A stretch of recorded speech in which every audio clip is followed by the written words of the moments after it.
అంతర్జాతీయ చట్టాల ప్రకారం జీవయుద్ధం తీవ్రమైన యుద్ధ నేరం. 1925 జెనీవా ప్రోటోకాల్, 1976 నాటి జీవాయుధాల ఒప్పందం ద్వారా ప్రపంచవ్యాప్తంగా జీవాయుధాల అభివృద్ధి, నిల్వ, వినియోగం పూర్తిగా నిషేధించబడ్డాయి.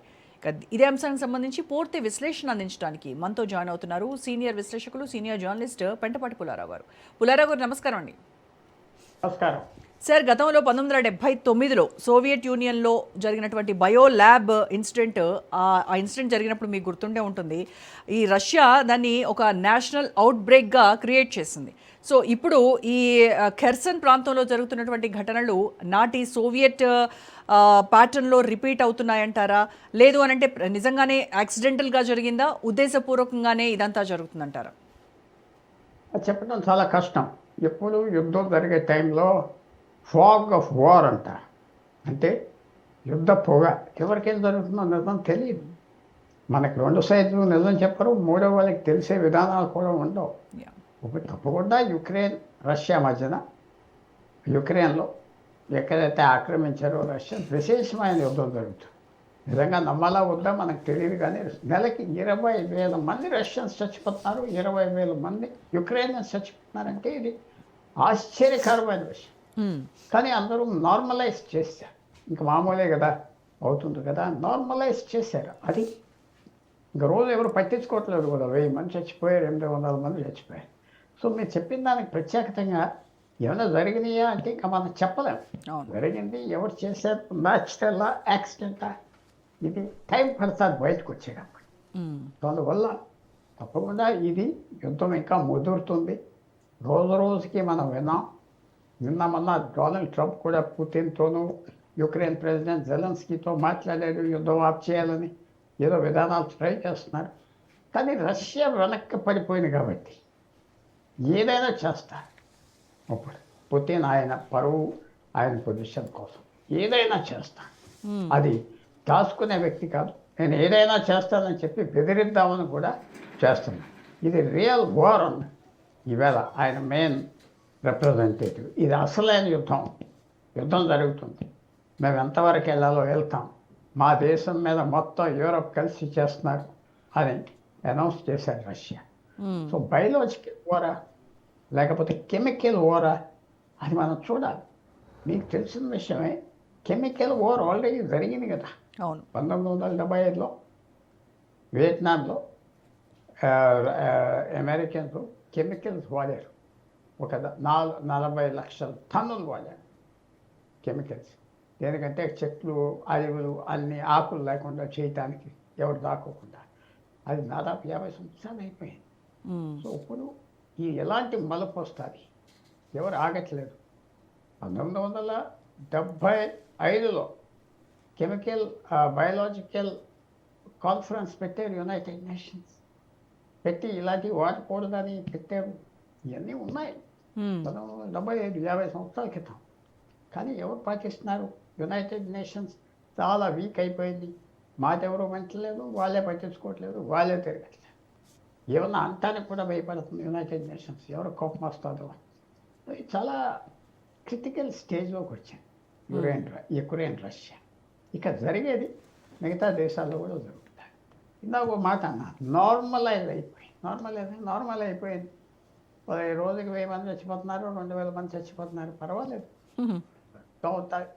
కెమికల్స్ వాడవచ్చు, న్యూక్లియర్ బాంబ్స్ వాడవచ్చు లిమిటెడ్గా. సో చాలా కష్టమైన పరిస్థితి ప్రపంచానికి వస్తాం. అక్కడ జరిగేది ఇతర దేశాలు కూడా అడాప్ట్ చేస్తాం. అలాగే కోవిడ్ వచ్చినప్పుడు ఎవరో స్టార్ట్ చేశారన్నారు కదా. కోవిడ్ వచ్చిన అది మనుషులు పెట్టిన వైరస్, ఇది ఎవరు దానికి అది రాలేదని అందరూ అన్నారు కదా. సో మనం కూడా ఇంకా ఎంతో దూరంలో లేవు, మనం కూడా భయపడాలి. భారతదేశం మన చుట్టూరా విరోధులు ఉన్నారు, అడ్వాన్స్డ్ అయిన విరోధులు ఉన్నారు. వాళ్ళు ఎక్కడ ఆగుతారు, ఏం చేస్తారు మనం చెప్పలేం. అందువల్ల వచ్చే రోజుల్లో ఆగిపోతుందా యుద్ధం? ఆగదా? యుక్రెయిన్ ఏమైనా సరే ముందుకు వెళ్ళిపోతామంటారా, రష్యా అలాగంటారా? సో చాలా సీరియస్ సిచ్యువేషన్ వచ్చేసి ఎప్పుడైతే ఈ మాట బయటకు వచ్చింది, బయోలాజికల్ వార్ అనే మాట బయటికి రాగానే చిన్న యాక్షన్తో 1000 మంది చచ్చిపోతారు, 1000 మంది కాలిపోతారు. సో ఇది మనం ఎదురు చూసి విచారంగా ఆలోచించవలసిన పని. యా, అంటే యుద్ధ రంగంలో ఈ సాంప్రదాయ ఆయుధాలు ఫెయిల్ అయినప్పుడు ఇక్కడ శత్రువుల స్థావరాలను నిర్వీర్యం చేయడానికో లేకపోతే ఇలాగా పర్యావరణాన్ని కలుషితం చేయడానికో ఈ రకమైనటువంటి ఒక మోడర్న్ స్కాచ్డ్ ఎర్త్ పాలసీని ఇది అనే మనం ఇంటర్ప్రిట్ చేయొచ్చు అంటారా సార్?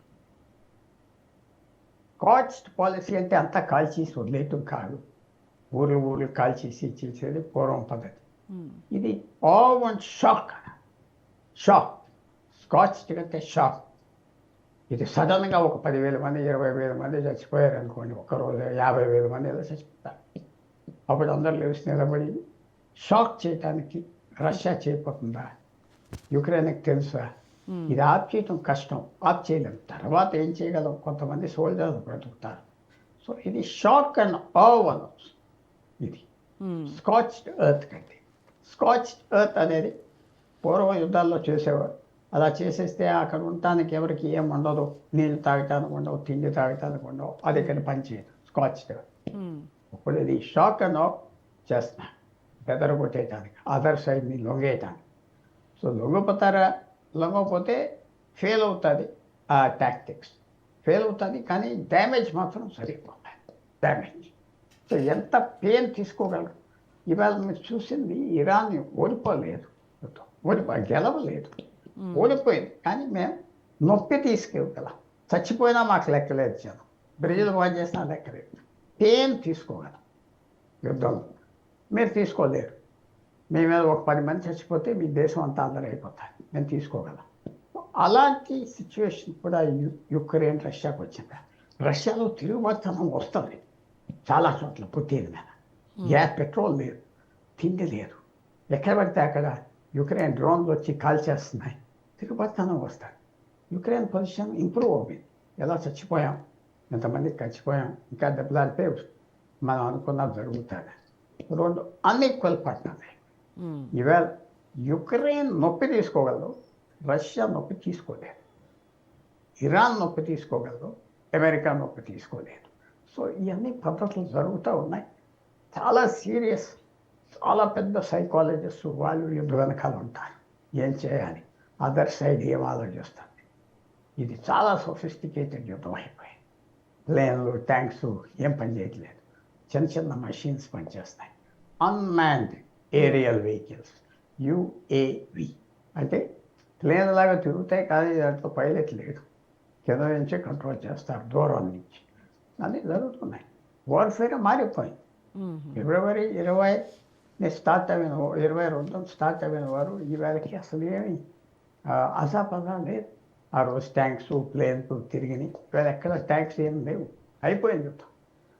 సో మీరు చూసింది, నేను చూసింది చాలా చేంజ్ వచ్చేసింది. ఈ యుక్రెయిన్ యుద్ధం చాలా ప్రపంచం అంతా చేంజ్ తీసుకొచ్చేసింది. భారతదేశం పెద్ద పాట, ఎన్నో పెద్ద ప్లేన్లు మనం ఆర్డర్ చేస్తున్నాం, లక్షల కోట్ల ఉపయోగమా? ఇవాళ రోజుకి యుక్రెయిన్ 3,000, 5,000 డ్రోన్, 10,000 తయారు చేస్తాం రోజు. ఆ కెపాసిటీ, ఆ ఫిగర్ ఆలోచిస్తే ఆశ్చర్యం వేస్తాం, మనకెంత ఉన్నది కెపాసిటీ. సో యుక్రెయిన్ రష్యా యుద్ధం ప్రపంచం అంతా మీద ఇంపాక్ట్ వచ్చేసింది. ఆ కెమికల్ వార్ఫేర్ లేకపోతే బయోలాజికల్ వార్ఫేర్ అక్కడికి వెళ్ళరు. ఏదో హద్దైనా ఉన్నది మనుషుల మీద, అది మనం ఆశించాలి. అలా జరుగుతుందో జరగదా, రష్యా ఎంత ఎమర్జెన్సీ మోడ్లో ఉన్నది మనకి ఇంకా పూర్తిగా తెలియదు.